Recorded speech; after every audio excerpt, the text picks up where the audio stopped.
שלום לכולן ותודה רבה שחזרתן לעוד סרטון שלי. אז היום אני עושה לכם סרטון נוסף בסדרת הסודות של יאנה, והפעם אני הולכת להראות לכם איך אני דוחסת את הפיגמנטים שלי לפנים.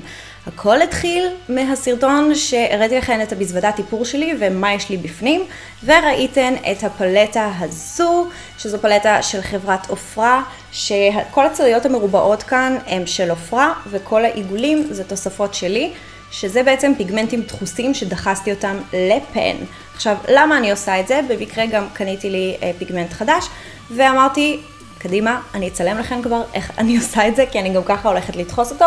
אז הנה הפיגמנט שדחסתי הפעם, הוא נקרא Blondes Gold, והוא מדהים. אז בעצם אני הולכת להראות לכם איך אני דוחסת את הפיגמנטים שלי. אחת הסיבות שאני עושה את זה, זה בגלל שבמזוודת איפור, לסחוב פיגמנטים בגודל הזה אין טעם. פיגמנט זה משהו שהוא נורא פיגמנטי, וצריך ממש מעט ממנו, אז אין טעם לסחוב את כל הדבר הזה, כי מן הסתם אני משתמשת במלא פיגמנטים. אז אני פשוט דוחסת אותם לפנים. כן, כדי שיהיה לי בפלטה, ובאמת ככה הכל נגיש לי יותר. כשהסתובבתי עם פיגמנטים בצורה כזו או בצנצנות קטנות, פשוט הייתי מוצאת עצמי שאני לא משתמשת בהם בכלל. ואני נורא אוהבת פיגמנטים, אז זו דרך מצוינת בשבילי באמת להשתמש בפיגמנטים. אז בסרטון הזה אני מראה לכם איך בעצם דחסתי את הפיגמנט הזה, איך תיקנתי את הצללית הזו שקצת נסדקה, על הדרך הראיתי לכם בעצם איך אני מתקנת. וגם הפיגמנט הזה, שנקרא Naked, והוא אחד האהובים עליי, של MAC, אז גם הוא כבר התחיל טיפה להתפורר, אז תיקנתי אותו. דבר נוסף שאני הולכת להראות בסרטון הזה, זה בעצם איך לתקן, במקרה הזה סמקים ופודרה, אבל אני בטוחה שאתן מכירות את זה, שיש לכן בעיקר פודרות שפשוט יש עליהם שכבה מגעילה של משהו. אז השכבה המגעילה הזו של משהו זה בגדול לשומנים, שמנוניות מהאור שלנו. הרבה פעמים כשאנחנו מפדרות את הפנים בעזרת פודרות דחוסות, אנחנו פשוט לוקחות ישר מהחומר ושמות על הפנים כשהפנים עוד שמנוניות. הדבר הכי טוב לעשות זה קודם כל לטפוח עם ניירות סופחי שומן ורק אז להשתמש בפודרה, סתם שתדעו. בגדול אני הולכת להראות לכם איך אני מנקה ומורידה את השכבה המגעילה הזו מעל הפודרה ומהסמקים. אז הסמקים שהיום אני הולכת להראות לכם, אלה הסמקים האלה, הם של MAC, והם פשוט נשחקו לי עם הזמן, לא יצא שום פיגמנט, לא יצא שום צבע.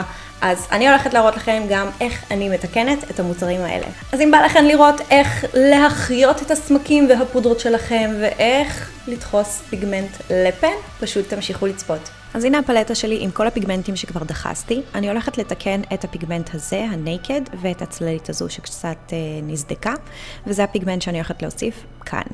אז מה אתן צריכות? צריך כמובן את הפיגמנט ופנים ריקים. את שלי קניתי באתר Makeup Geek, וצריך איזושהי ספטולה, וכמובן הכי חשוב אלכוהול 70% או 90%.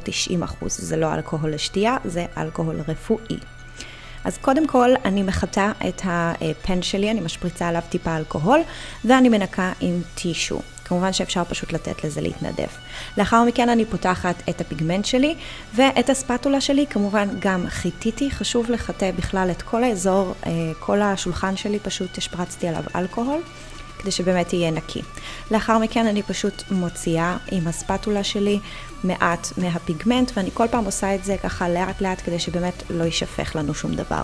אז כשאנחנו מגיעים לשלב שיש לנו לא הר, אבל יש לנו מספיק חומר בתוך הפן שלנו, אני ממש עם הספטולה בעצם יוצרת חתכים כאלה כדי להשטיח את כל החומר, ויש כמו שאתם רואים גושים כאלה, אז אני ממש משתדלת לפרק אותם ולהשטיח אותם כמה שיותר. בשביל האלכוהול אני משתמשת בפיפטה, ואני ממלאה אותה כמובן באלכוהול. זה פשוט מאפשר לי באמת לשלוט יותר על כמה אני מוזגת, וכפי שאתם יכולות לראות, אני פשוט מוזגת אלכוהול ומתחילה לערבב את הפיגמנט ביחד עם האלכוהול, ואפשר לראות שכמובן החומר מצטמק, כי פשוט עכשיו אין בו אוויר, הוא רטוב, ואז כל פעם אני מוסיפה עוד ועוד פיגמנט, ומדי פעם אני אוסיף עוד כמה טיפות של אלכוהול, באמת ליצור מעין עיסה שהיא לא נוזלית מדי. חשוב להיזהר לא לשפוך יותר מדי אלכוהול, גם כי ייקח לזה המון זמן להתייבש,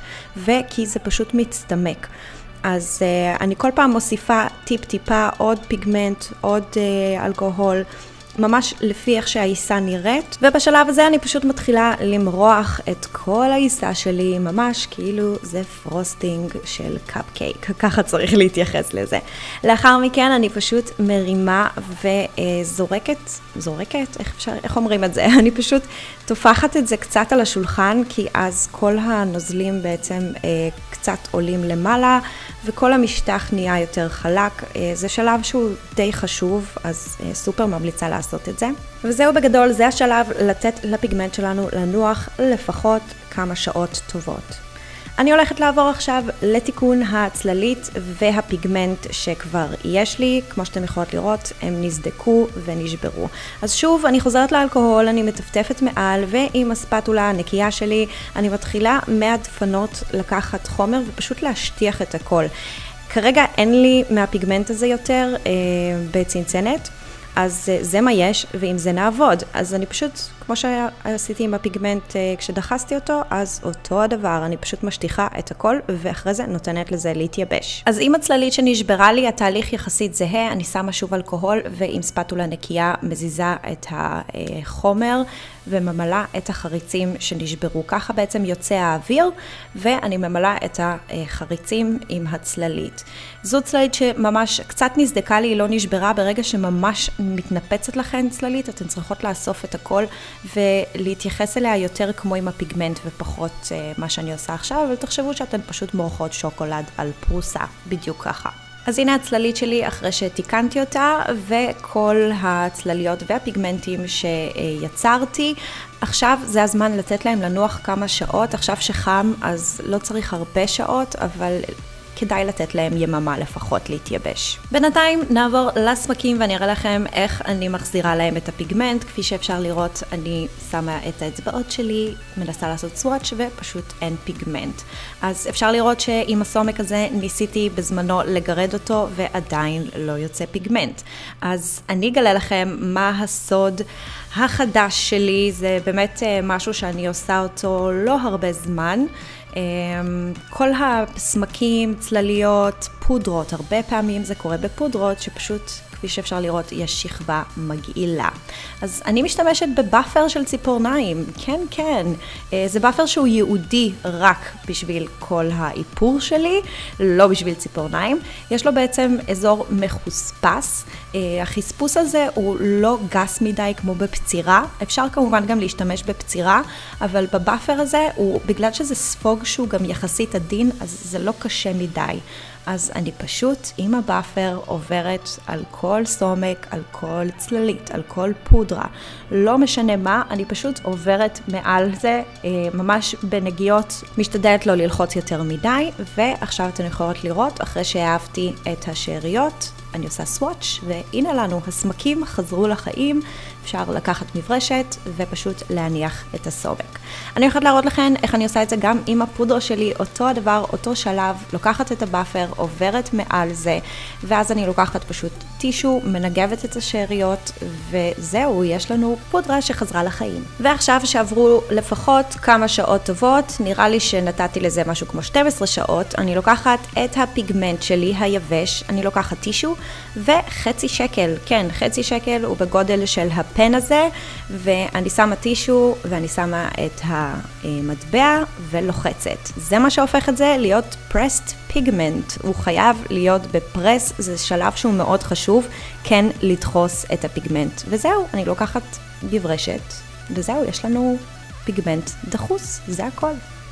אז זהו להפעם, אני מקווה שאהבתן ונהנתן מהסרטון הזה, אני סופר נהניתי ליצור אותו עבורכם, אז אם אהבתן ואם אתם אוהבים את הסדרה הזו של הסודות של יאנה, עשו לייק לסרטון והירשמו לערוץ אם עדיין לא עשיתם זאת, לחצו על סאבסקרייב כאן למטה, אני סופר דופר מעריכה את זה. כמובן שאתם מוזמנים להצטרף אליי לכל הפלטפורמות החברתיות שאני נמצאת בהן, בכולן אני יאנה פרוביז, בפייסבוק אני יאנה פרוביז מייקאפ. אז תודה שהייתם איתי גם הפעם, אני אוהבת אתכם המון מלא, ואנחנו ניפגש בסרטון הבא. ביי! שלום לכולן ותודה רבה שחזרתן לעוד סרטון שלי. אז היום אני עושה לכן את המראה הזה, והזה. אז בסרטון היום אני הולכת להראות לכן לא לוק אחד, לא שניים, אלא 3 לוקים שונים שתוכלו ליצור לפרום או לעונת האירועים שחלה עלינו עכשיו.